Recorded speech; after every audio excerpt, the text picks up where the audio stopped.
For anybody listening, we kind of just like touched on like I have apparently done some extreme horror, but that was about it. But this week, yes, we're talking about a day in the life, everything you never wanted to know. I made some stupid joke about alcoholism, and here we are. Normal Brian stuff. Yeah, you know. And then we got into scheduling and how we normally like to get our schedules going.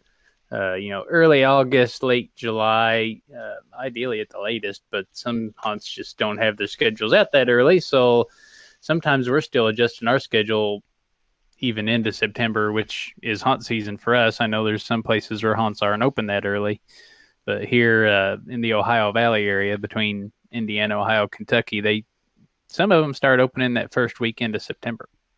Mm.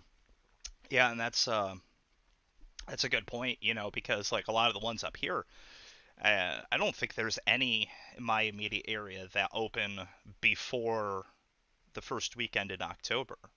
You know, and on top of that, like, yeah, I want to be reaching out and talking to hunts at the end of August and like getting all my ducks in a row so that way I don't have to lose my freaking mind in September and like what do I do? Where do I go? Oh shit! You know, like I'm not freaking out for that month. But We as we pretty all much know, freaked out anyway. yeah, as we all know, it's going to happen anyway. A lot of haunts are like, we don't know, dude. Talk to us the week before we open. I'm like, what do you mean? And yeah, and Nora and I especially, we our goal is to hit 40 haunts during the course of the season, and that's not very easy to do if there's gaps or anything like that in the schedule. So like, and Nora can talk about this better than I can because I cannot create a hunt schedule. I cannot remember which hunts are open on which days and what their hours are and what preference they have on what week we visit them, which that's a whole other topic that we'll get into because some of them don't like you coming on opening weekend. But yeah, it's definitely a challenge to fit that many in and juggle any weather emergencies that come up because you got to figure indoor versus outdoor. We can really get into some rabbit holes with this one. Oh yeah, yeah, absolutely. Mhm. You know, and then that's the other thing too is, you know, you're talking about weather.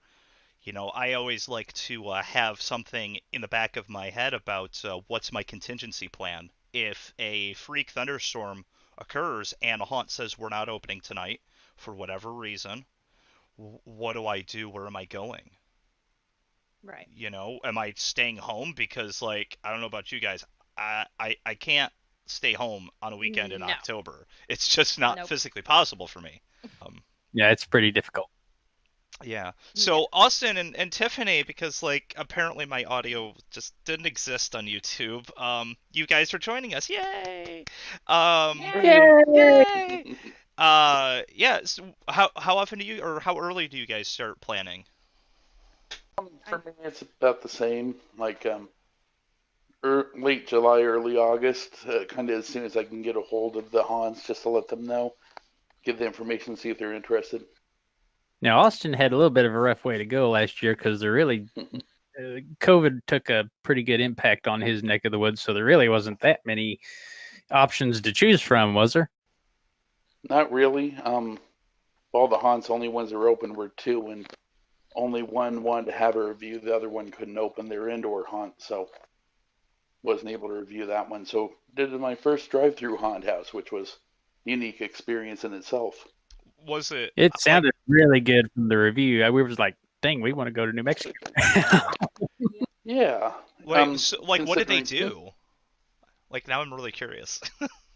so it was I think like a mile and a half long. So it was like a here there's a lot of the Native American casinos, so it was set up in one of their parking lots. So basically you set the radio station. They had their own customized radio station. I think they worked with RFID or something that it changed with the scenes, and then it would kind of snake through. You drive through like almost like road flares. They look like LED lights through the pass, and then they had kind of like drive through scenes with like some cheesecloth over it and fog that you drove through. So it was very tight. Luckily, I have a really small car, but yeah, it was interesting. You had to wear a mask if your windows are down, and then the actors would kind of come up. You just had to make sure not to run over the actors or drive too fast because it was kind of like 5 miles or less for the speed limit through the whole thing. Yeah, Yeah, we're that's constantly driving through. yeah, that's something that I had thought of because like how, like how scary was it? Because like how do you make sure that nobody runs over your actors, right? And that's kind of one of the things that a lot of hunts grappled with. They're like, yeah, we could do this drive-through thing, but we don't want our people to get run over. That was Yeah, one you part had of to. the review I remembered real clearly. He's like, make sure you cover the brake and not the gas pedal because they got Yeah, him yeah. once and he jabbed on the brake real quick. That was funny. Real crashing actor of the sets. Yeah, it was. You had to have your lights on too, so the actors kind of had to figure out where your headlights were and where they could kind of still pop out and get the scare without being seen clear as day in front of you. So a lot of unique hiding spots and kind of ways so you couldn't look to your left or right the other cars and see where the scares are coming from. So it Yeah, was that's unique. It was the hunt itself. Hopefully they open because from what I read, they're supposed to be one of the longest ones in the U.S. So hopefully this year they'll be in full show mode. But it's Dragons House of Terror. I believe it was a Mile of Terror this last year.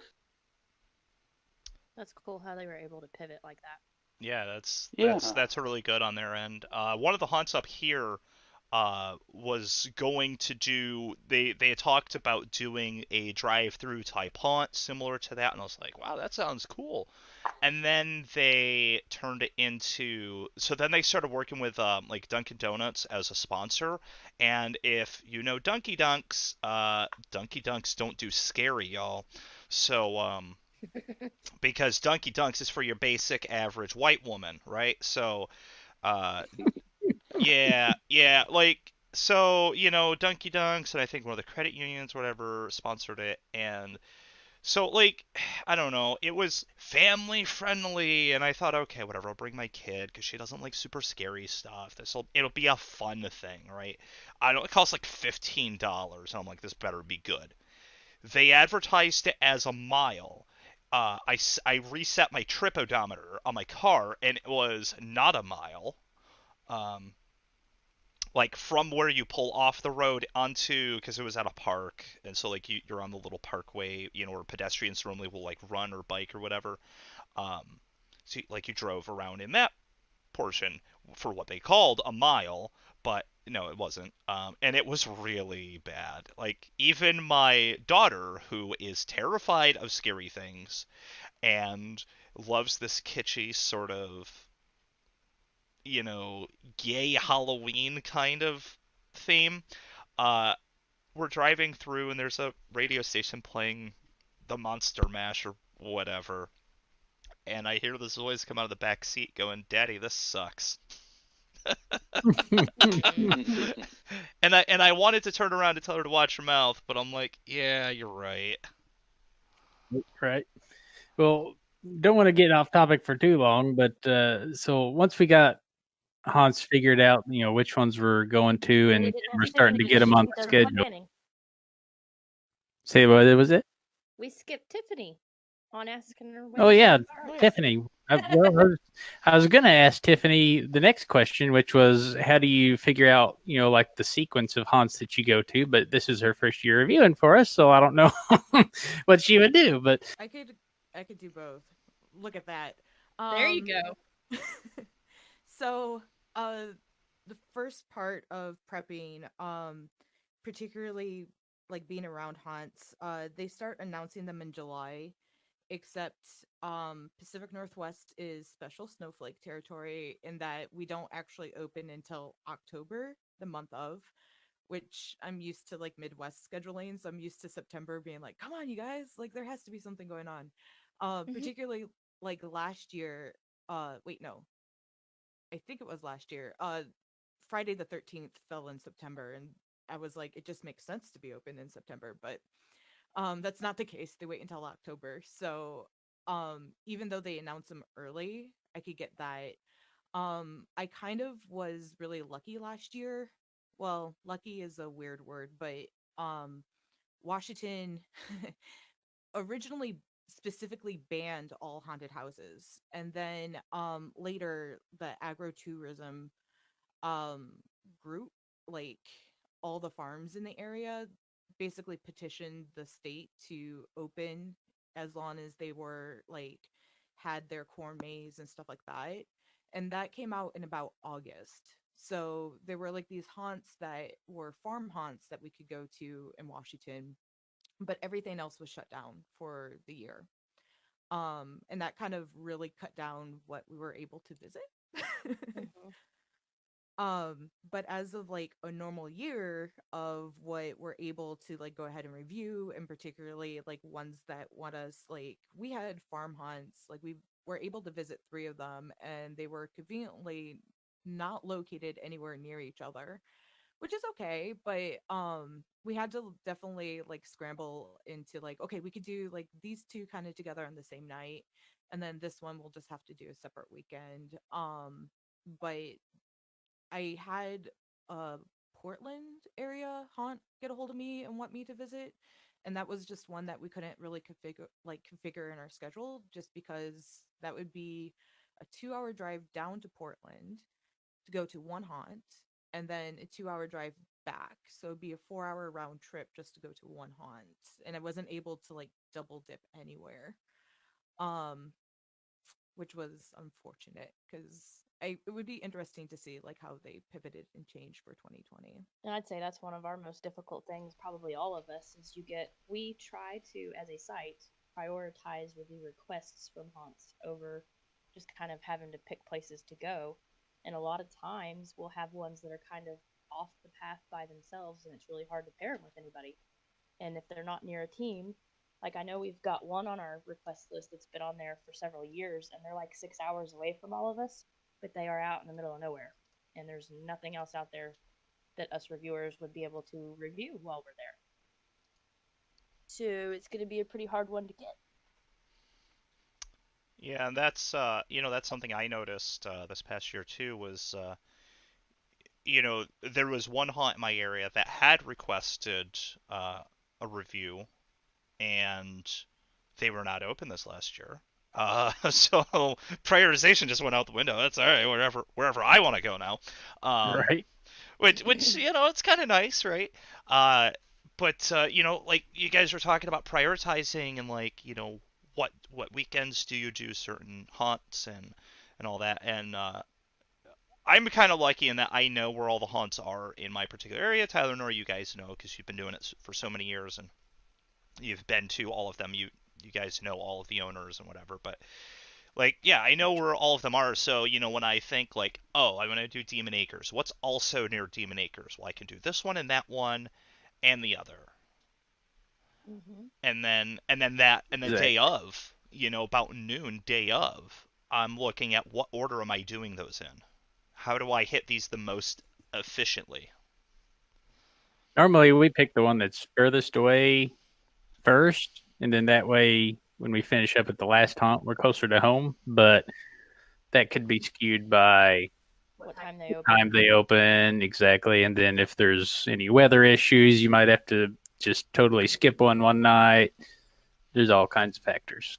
We've sometimes made like a big, not a triangle, but more like a star, where it would make sense to hit all these haunts in a row, but we had to hit the one closest to us first, then the one furthest, and then the one in the middle, and then come back home. And even the haunts are like, "Why did you do that way?" And it's like, well, because this one closes at 1 a.m. and this one opened at 7, so we needed to hit the 7 a.m. one first, because everybody, or And 7 then this p.m. one first. didn't want us to go to them very first in the night, so we had to make them not first. And Mm-hmm. Yeah.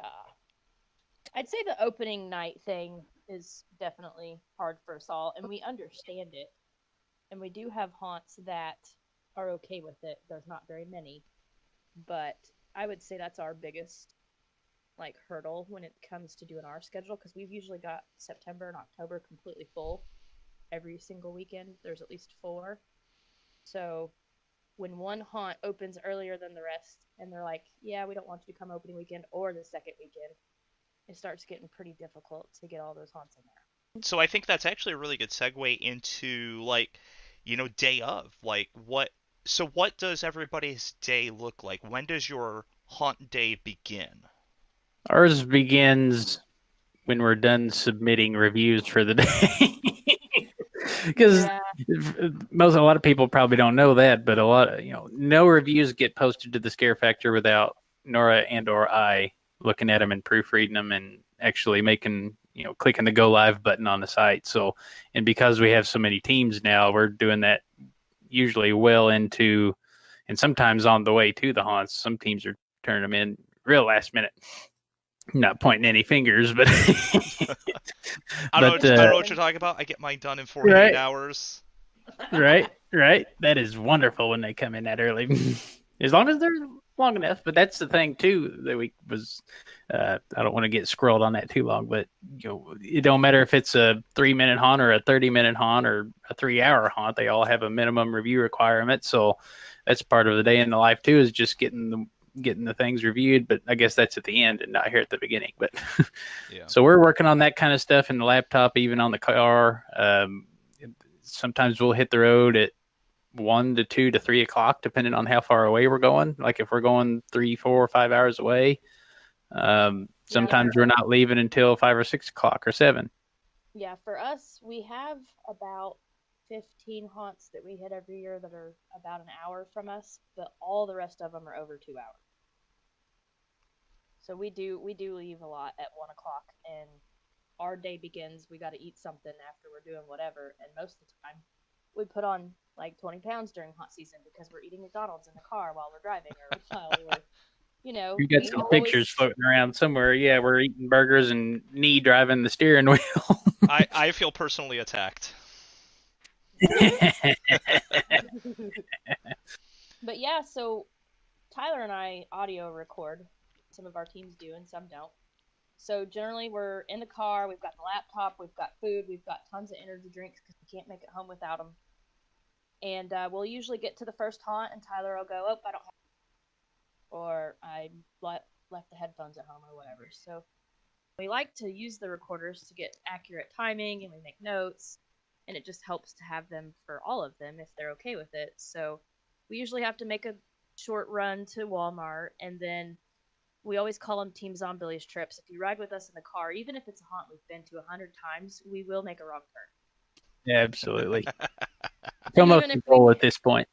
Yeah, Google she just stops talking at some point instead of, hey, make a U-turn here, make a U-turn here. She just shuts up because she knows we're going to do it. She shrugs her shoulders. She's like, whatever, I don't know where you guys are going anymore. Yeah, I'll just wait on you to decide where you're going, then I'll jump in. Yeah, that's... So after we finish making our errands and actually get to a haunt, we're making sure we get all the recorders hooked up. Sometimes I'll even use a lapel, and I'll keep the wire tucked down inside my shirt so the actors don't see it because they get stage fright whenever they see recording devices, because that's like, it's not rule number 1. Rule number 1 is no running. Rule number 2 is no pictures or video. So yeah, they get a little skittish when they see microphones. So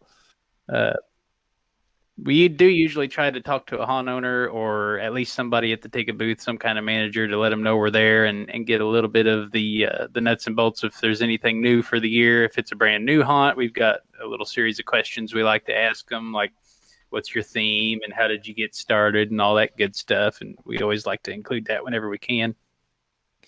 And then after that, it's just getting a feel of the place, getting in line, and getting ready to go through the haunt. Yeah, that's my day is actually quite similar to that. My haunt day usually begins at about noon, and that's when I'm basically doing my pre-flight for that night.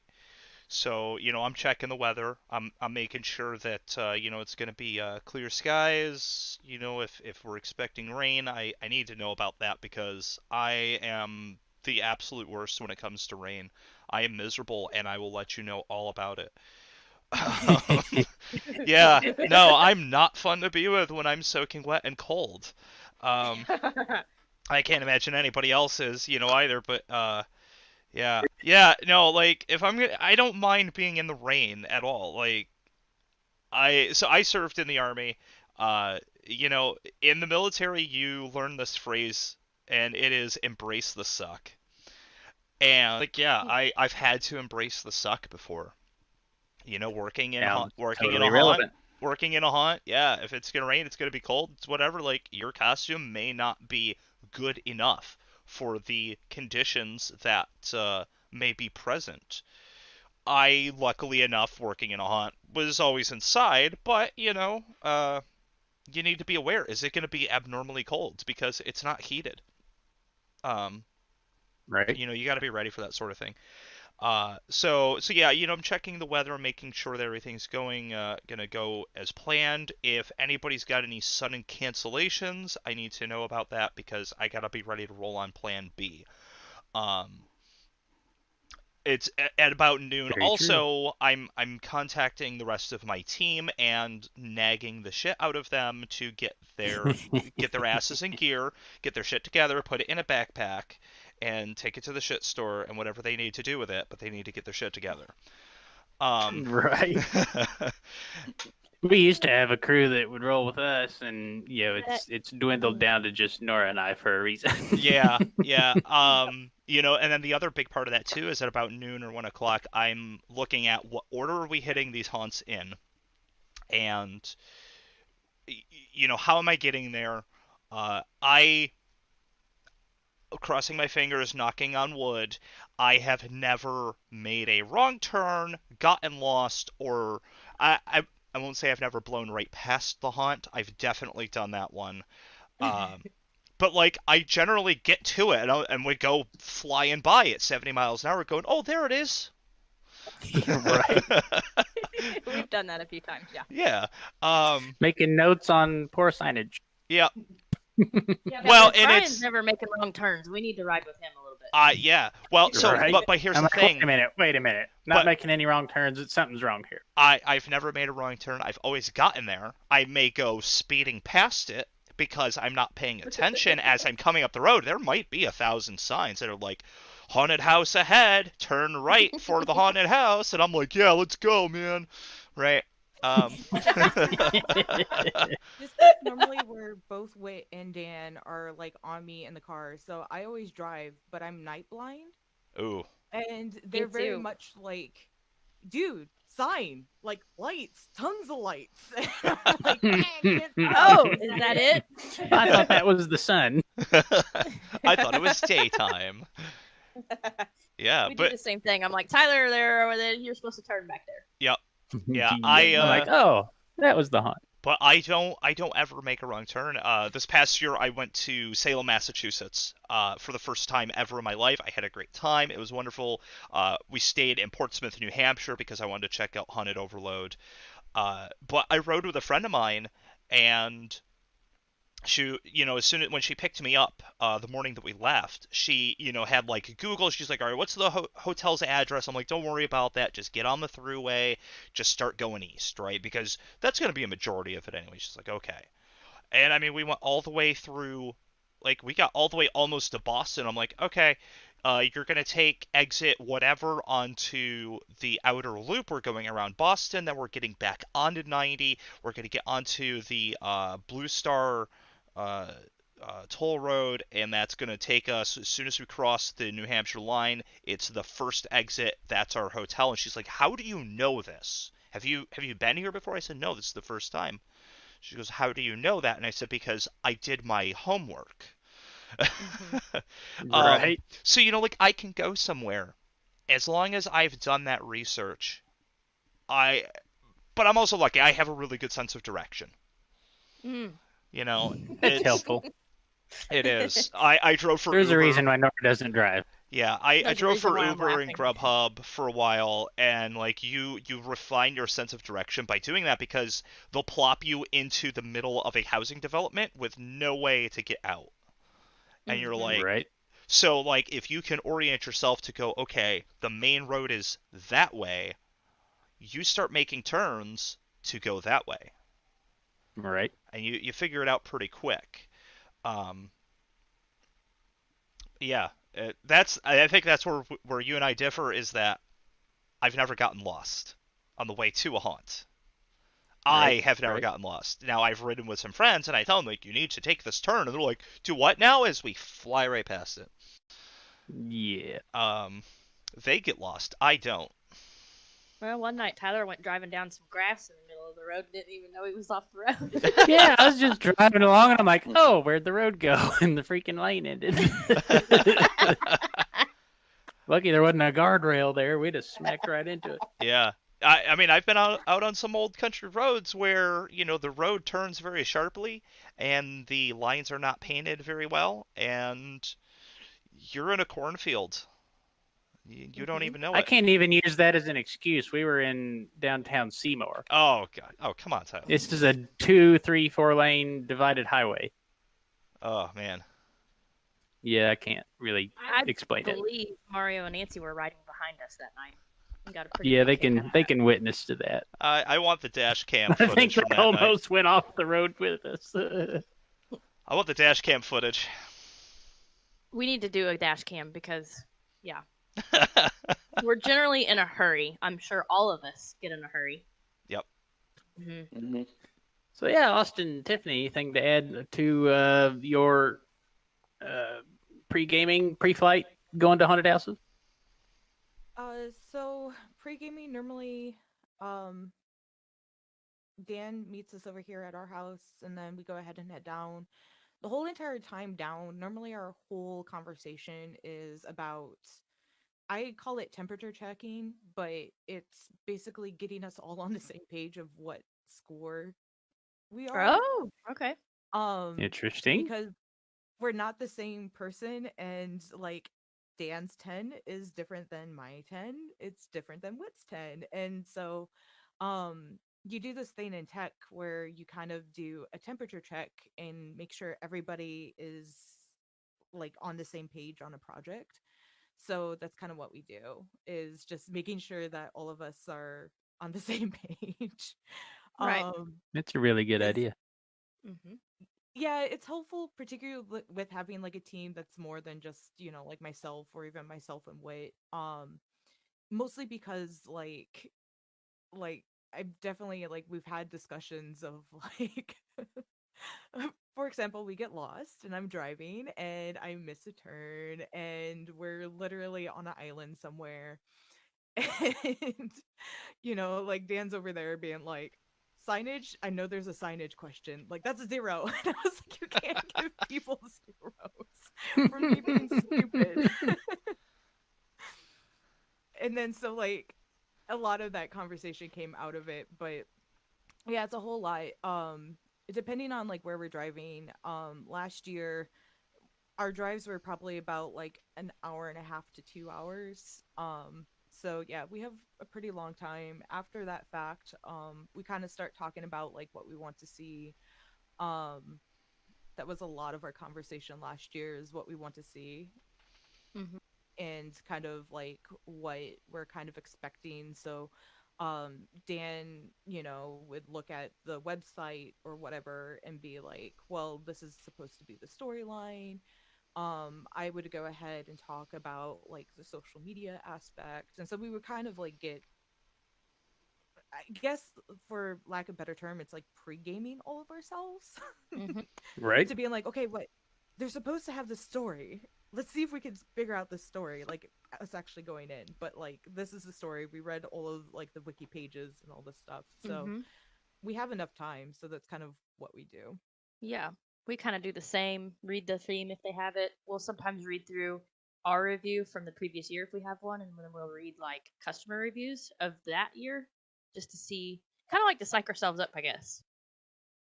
Mm-hmm. Yeah, Mm-hmm. Yeah, that's not a bad way to look at it. I mean, I definitely psych myself up, but like it's just because like, yeah, it's haunt night. Yeah, let's go. Well, that helps us remember. Kind of, it gets the memory juices flowing too, as far as like what it was like last year. So it's easier to pick out any changes, Yeah. Mhm. anything Mhm. noteworthy for the review, anyway. Austin, you got any things to add for your pre-flight? Yeah, so on a normal year, if we had a team, first thing I'd do is I'd have like a cooler in the trunk with energy drinks, things, Uh-huh. snacks, sandwiches, Oh, he's just smart. to He brings a try cooler. to. Over the years, when we had larger teams, when I was working on another site, when you have 8 people, if you're trying to go like fast food, there's 5 different places people want to go, so couldn't really afford the time. But when it's just the two of us, get the snacks and everything, kind of. We'd normally carpool, so I'd pick up the other critic, which, eh, she was brand new to haunted houses. I kind of introduced her to it, so kind of new blood. Then we kind of, as I called it, pregame on the drive over. Kind of discuss the different haunts we're going to, kind of go over the alternative plans. So if it was raining, if an emergency happened and one of the haunts closed, maybe, happened to someone. So depending on how far the drive, I think the furthest we did one was 4 hour drive each way, and we hit four That's a haunts in one haul. night. Yeah, it was a bit of a drive in the mountains, but so depending on what time you're reviewing, we'd leave early. Like the 4 hour ones we do on a Saturday, kind of pre-game. I'd look at the websites and like Google reviews before to see what other people were saying if it was a new haunt or my experience from the year before. And then just kind of, I would always have the GPS on my car and on my phone because GPS in the car sometimes would just say in the middle of a field, the haunt, when nothing was there. So I had the backup just in case because I am not the best with directions. And Right. especially with some of the haunts where there's literally like a red, normal street light almost, and that's the only thing you can see from the haunt from the street. So sometimes you'd have to have those two GPSs because the entrance might be in two different places. So, but kind of amp ourselves up.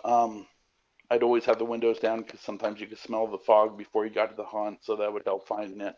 But yeah, just amping yourself up, and then Oh, that reminds me typically, of Dark View. Or no, Haunted Hills Estate. Which one was it we went to that had fog rolling down into the road, down the hill? It was Haunted Hills Estate. Yeah. yeah, and then I'd try before I'd leave to pick up the other critic to like either on Facebook or however reach out to the haunts just to give them a heads up, like, hey, tonight we're going to be reviewing, just so it's not last minute and you get the ticket booth and they just don't know what's happening. So let's segue into some of the things we experience while we're inside the haunted houses as reviewers. Brian, you want to lead us off? Yeah, so I mean, like, so we get to the haunt, and I mean, the first thing I'm doing is I'm hitting that ticket booth because, chances are I already talked to the owner or I talked to some manager. We've procured those comped tickets, so we got to go pick them up. And usually that's a really good practice anyway. Regardless of if you're buying your tickets or they've been comped or whatever the case is, it's a good practice to just make your way over to that ticket booth. Look at the line. What is it like?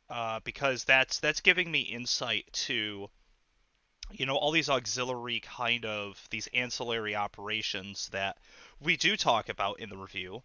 And I put myself in the shoes of somebody standing in that line if I'm not standing in that line already. So I look at it and I go, wow, that line's really long. Why is it so long? Well, oh, that's why they only have one window open, and it's their busiest night of the year. Right. So like I'm looking at that, I'm checking that sort of thing out. I'm also taking note of if they have any sort of um concessions, gift shops, a common area. Do they have a fire pit? Do they have movies going? Is there music? What's going on around me before I actually set foot in an attraction? Sometimes while the rest of my team is using the restroom or whatever, I'm poking through their gift shop just to see what sorts of things they have, and I'm never surprised because it's always the same crap. It's always hoodies, t-shirts, and shot glasses. So, Right. and I'm like, oh my god, I have so many of these things. Um, so that's getting there. That's what we're looking at, and then we'll do the attractions, and then afterwards, if there was anything that caught anyone's eye, maybe there was an extra attraction that uh, was not comped or we hadn't bought a ticket for. Does it look like fun? Do we want to buy a ticket? Let's do it. Demon Acres, for example. Um, we did get comped on everything VIP, but it was like, yeah, let's do the escape rooms. They asked us at the ticket, but they're like, you want the escape room tickets too? And we're like, sure, why not?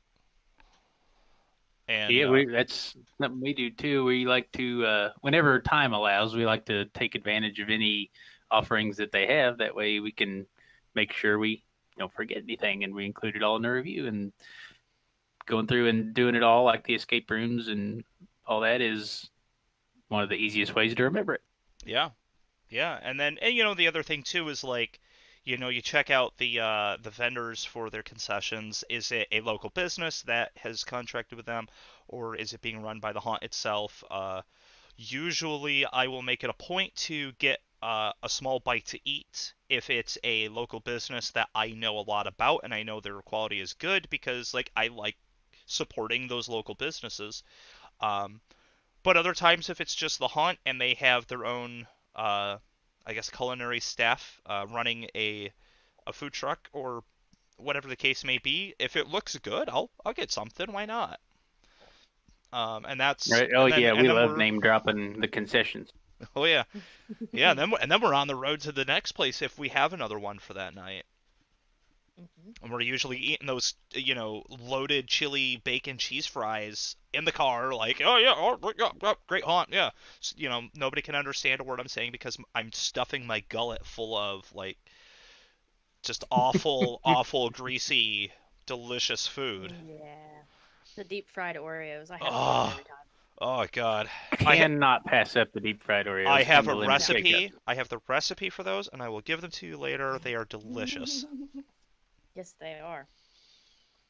And as far as like actually inside walking through the actual attraction, we've got a whole nother series of videos that are dedicated to our deep dives into our categories, and that really, all those really drill down into what we look for actually inside the haunt. But even still, there's a lot of things that we didn't talk about in those videos that we experience just because we're reviewers and we've been going through them for the last 10 years. Like we'll get actors going, hi, Tyler, and hi, Nora, you know, and we'll have them. Shoot, I've been picked up and carried through rooms. I've been turned upside down and had stuff shaken out of my pockets. And it's like, oh, I know not everybody's getting this, but okay. there's, yeah, there's a whole realm of things that we get into just because we're reviewers, and I think sometimes they amp up the shows just because they see us going through, which is I'm not real crazy about. I mean, we appreciate them wanting to give us a good show and stuff, but at the same time, we really want an accurate show. You know, we want the same show that everybody else is getting, and it's hard to judge that. I mean, again, we've been doing it so long, we can kind of tell what's normal and what's not, and kind of Oh yeah.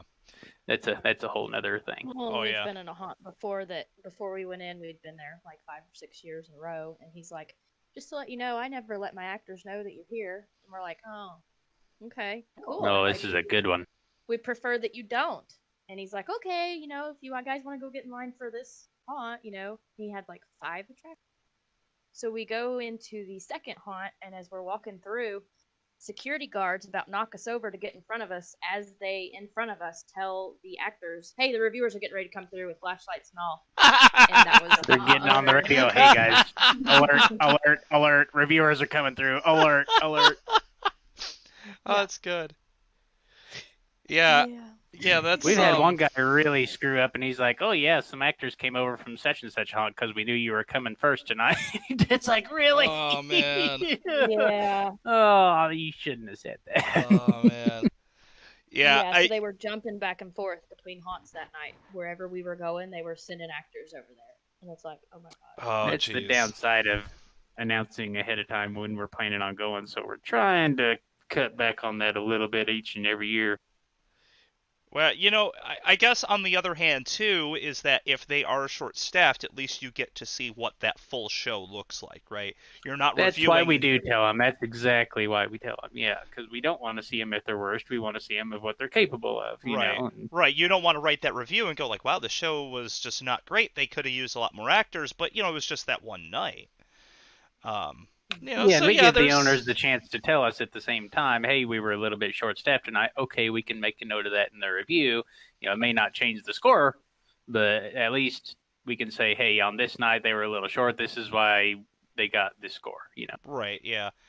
But yeah. So I mean, there's some ups and downs about that. But you were just talking about you get some certain treatment from certain actors because they know who you are. You've been there a million times, and it reminds me of when I go to the haunt I worked at, and I see some of the people that I'm still pretty good friends with. I'd like to think.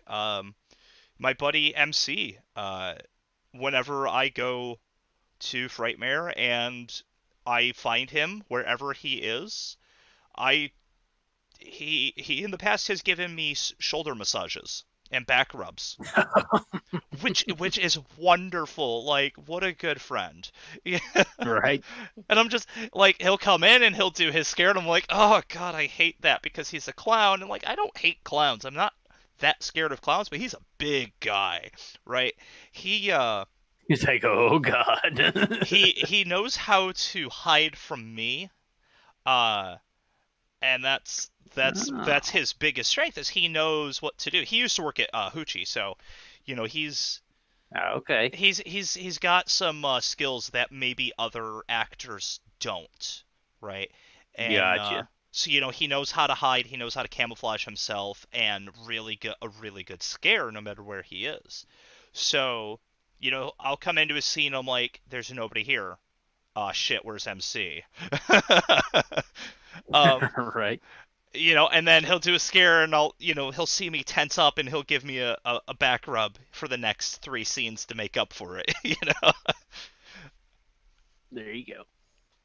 So I just looked at the clock and we're in the 45 to 50 minute mark, and I definitely don't want to forget the stuff that we do after we get to go through the hunt. Right. So what's some of the first things that we're doing? I mean, I know what it is. I'm asking as a person talking on the show. What's some of the things that we do as soon as we leave a hunt, and even before we get to hunt number 2, if there is one? Crack a cold beer. Crack a cold one for the road. No, that's what the flask is for. Oh, okay. We So have with our. team, Go ahead. Dan is our like scribe or whatever. Uh-huh. So normally we just start talking, and then Dan's over on his phone like frivolously typing and sending like a message to himself because he actually starts writing the review. Okay. Okay. As soon as we're not even off of the property. I'm navigating the parking lot and he's writing things down that we're talking about. Yep. That's what Nora's doing, except for she's filling out the score sheet first. Well, I usually take notes first. I don't want to listen to the recording. I don't want nobody to talk to me. I sit down, get my actual review sheet out, and start writing notes in each category, so then I can remember that later. And I've generally got probably 2,000 words before we get to the next haunt. It's not the actual Right. review though; it's just notes. Yeah, she's got the score sheet open and a blank Word doc with all the categories outlined and empty, and that's where she makes the notes in each category. And yeah, That's similar to what I do. I usually have a tablet with me, and I've got the downloaded score sheet on there. So immediately, as soon as we get in the car, all right, Dawn, I need your scores for this, this, this, and this, and she'll rattle them off. Rick, I need the same scores, and I'm filling mine in, and then we go all the way down that, and if we're doing another hunt, great, that score sheet is filled out. I've got all my audio notes that I can reference later when I go to write, because God forbid I get my team to write anything. you're right. That's probably what Nora feels like with me. No, I score Tyler's haunts for him most of the time when he goes back and checks because he's so slow at scoring. It's just better for me. I have a really tough time multitasking with that while I'm driving, and because I like to think about each and every question for like 5 minutes and re-walk through the entire haunt and fine-tune my score for the whole thing. And no, when we've only got a 10-minute drive to the next haunt, there ain't enough time for that, and there's 40 questions to fill out. And for those of you that are listening, if you don't know what our score sheet is, each of our teams have this really elaborate Excel sheet, and each of our 8 review categories have a bunch of sub-questions under them, which are covered in the deep dive videos.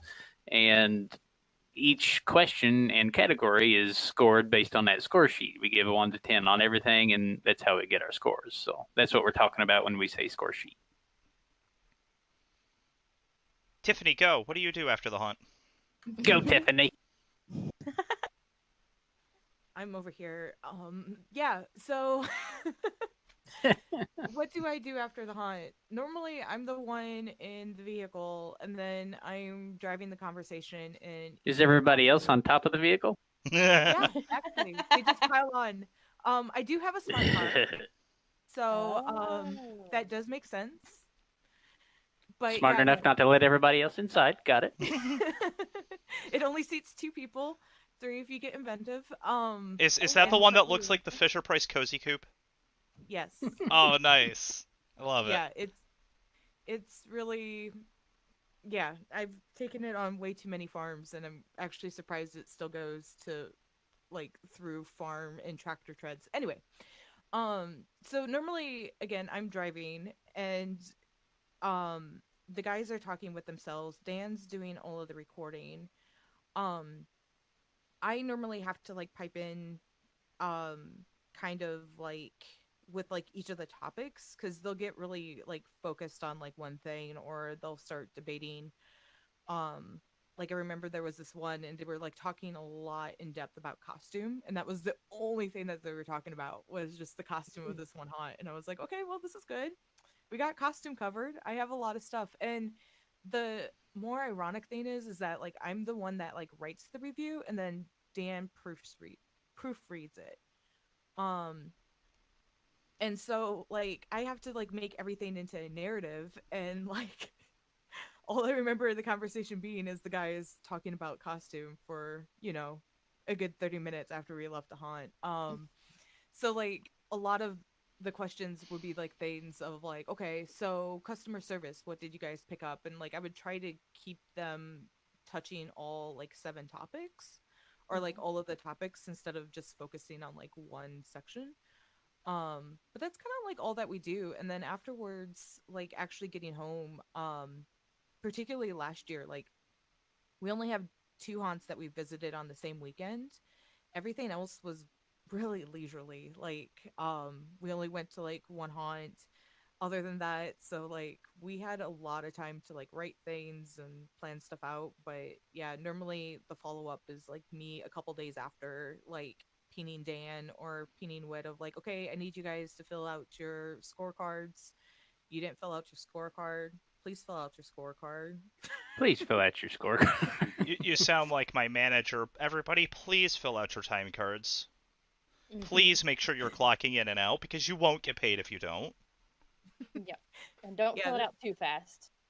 that's that's pretty much like that of like I noticed that you started filling it out like cuz like what will go ahead and like jump in and kind of like what you guys were describing earlier, he'll like put in some like initial scores, but he won't like finish like the full category, which drives me up a wall because like I'm over here trying to write it and then I'm like thinking that he did his score because there's like a weird partial score that's in our drive, like our share drive, and there isn't. So normally, it's me going back to him or going back to Dan and being like, dudes, I need you guys to fill this out before I start talking about things. And then I also need you guys to, so we have this shared document. And like I said, Dan writes a lot of like the scribe stuff, but there's also comments on the shared document, like if they want to bring up like a situation that they had, or like, for example, if they're talking 30 minutes about a costume, like they could add their like blurbs, and it kind of helps me with writing the narrative because then when I'm working on like the costume section, like I have Wit's experience, I have Dan's experience, so it's not just my experience. I'm just the one that makes it actually readable and not a bulleted list. That's kind of like my role. And that's one thing as a reviewer too. We have to have our scores kind of done before we can write the reviews because we're trying to write this experience based on these scores. So if we want to go, oh, their costumes were amazing, they were much better than last year. If you're going to say something like that, you want to kind of scores and make sure that the scores align to what you're saying. Yeah, and that's something we do, especially having gone to a lot of repeat haunts. We've got, like Nora said, the core group around us that we go to every year. So we're pulling up last year's score sheet and comparing it to this year and making sure that any changes are, number one, accurate, and number two, appropriately accounted for and described in the review. Austin? Yeah, exactly. Similar process with me. Basically, we all have the score sheet, so we're filling out all of the scores, and then um, basically have an audio recording if I'm not able to record in the haunt, so we can get our initial reactions, kind of go over our highlights, what we thought was good, what we thought was bad, just all the information, and then send it out to the team. So we have those as kind of footnotes while writing the review. And for us, usually we commonly do 2 haunts a night, sometimes 3. Probably 3 a lot, really. And as soon as we're out of the third haunt and we get our score sheet done in the car, I'm always like, okay, what's the closest haunt to us? Are they still open? Yeah, right. We're seeing if we can sneak in anymore. Yeah. Yeah. Not to review, just to go, because as reviewers, you kind of get, as you do it longer, all of you guys will kind of see it too. But since most of you have worked in the industry, I'm sure where was I going with that? Talking about taking advantage of the going Yes. through hunts leisurely. You get like stuck in reviewer mode, so it's really hard to enjoy an attraction as like a normal customer, and where you're not paying attention to a 360 view at all times, trying to figure out exactly what that actor said and exactly their timing. Did that drop panel make sense, and were they hiding in the right spot? So we always try to like add a leisure trip, I guess you could say, to our review night, just because it kind of helps keep us sane during season, honestly.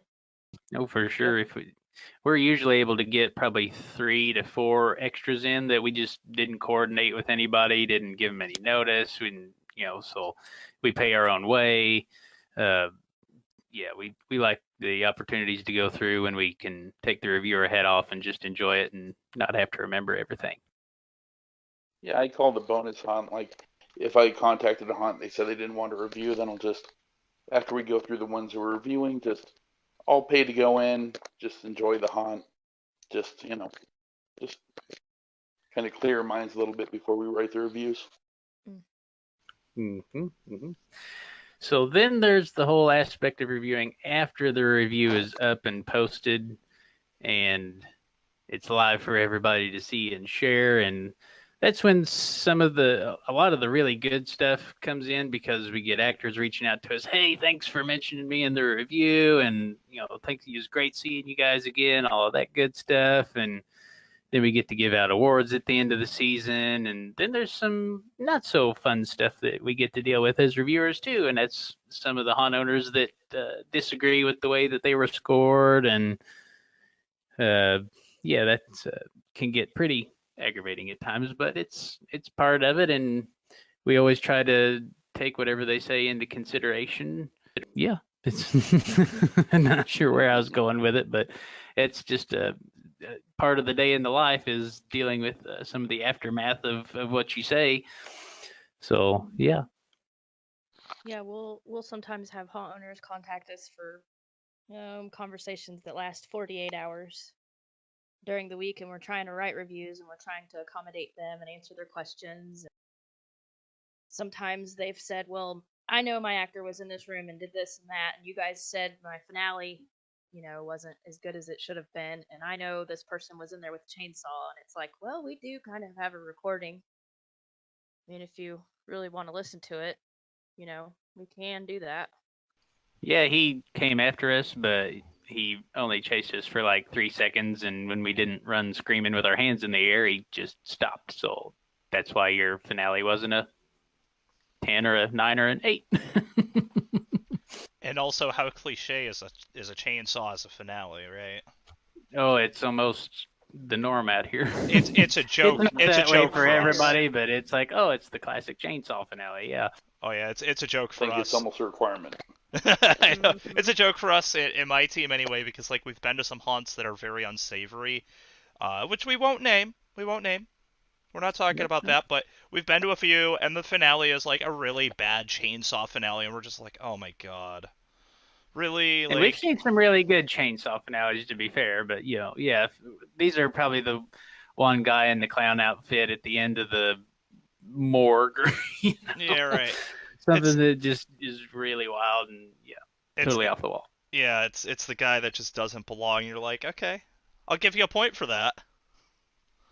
Mm-hmm. And that, for some reason, put another part of this topic in my head. as reviewers, people probably don't see this, but sometimes we go to a show and it's consistently like an 8 or it's up there in the 9s. And sometimes you show up and you go through, and compared to other haunts in previous seasons, that show is like somebody just like turned a switch or flipped a switch and it was a totally different show, and their score's going to drop a lot. And we've gotten back to the car. I've almost cried in the car because I was so upset that a haunt had gone from being so good to basically bad in a year time. And you're like, as a reviewer, we do get banned from haunts. We get not invited back. And you don't want to have to take a haunt and drop a score like that, but it happens and we have to be honest.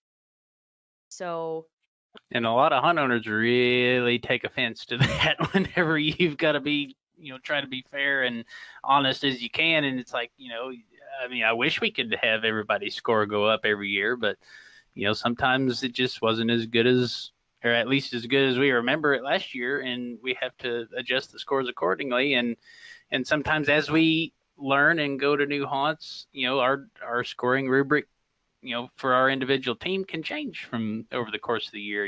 Like the first time we made it up to Chicago and got to go through some of those haunts, it's like, oh, wow, these guys are on a whole different level, So, I mean, as we just saw those kinds of things and gained experience, I mean, it affects other haunts and the way that you see them. In all reality, I mean, you don't know what you don't know until you've seen somebody do it better or worse as far as that goes. And, a lot of hunt owners don't really see that side of it, I guess, because I guess they're used to seeing their own show, and it's hard to understand how our experiences as reviewers can affect, the way that we, the way that we experience some of the haunts that we've been going to for years. Yeah, absolutely. I mean, I can think of a few where, the owners think they're doing a great job, and they see all this great stuff at trade shows, and then they bring it back to their haunt, and not a lick of it makes sense. But, like, if you ask them, like, how's your Right. haunt, they're going to be like, oh, this is the best in the area. Oh, yeah. Or it's the best it's ever been. Yeah. Well, that may be. But anyway, we're starting to get off topic again here. We're about 10 minutes over the hour. Does anybody have any closing thoughts? Yeah, right. I need a soundboard. I need the crickets. All right, I'll take that. I'll take that as a no. But yeah, I'd like to thank anybody who's listening, who will listen, who has listened, who listened to about 4 seconds of this and was like, I don't know what the hell these guys are talking about. Hey, you checked us out. That's cool.